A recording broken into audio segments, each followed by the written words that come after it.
Hi guys, so today we are going to learn how to upload a CSV file to Power BI desktop.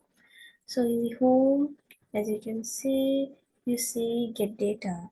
So when you click it, you can see several types of data sets, data sources that we can upload.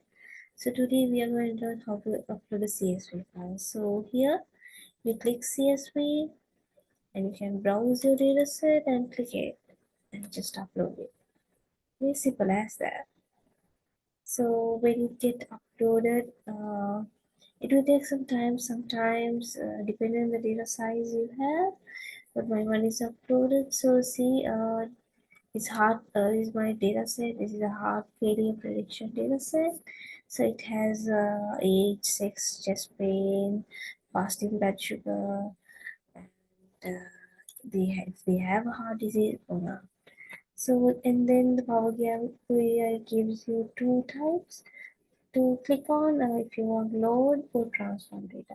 So when it comes to transform data, it has some, we can do some calculations like Excel, in Excel what we do, but not that much level, but you can have some calculations there.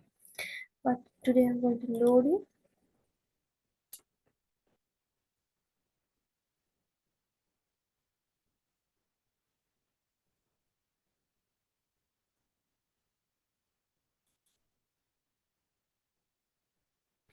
So creating the model and all the rows are loaded. So when it gets loaded, actually, in the right hand corner in the fields you can see the data sets you have uploaded. So I have only one. See, our prediction data set is here, and you can see the all the columns.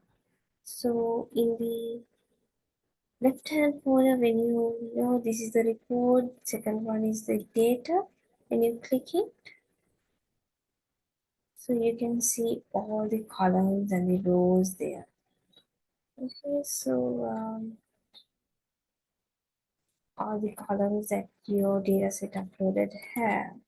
And there are multiple things that we can do here. We can add columns, we can remove columns. So in the next few videos, keep in touch. We can learn everything. We can learn how to publish, how to visualize from Power BI. So subscribe me and click the like button.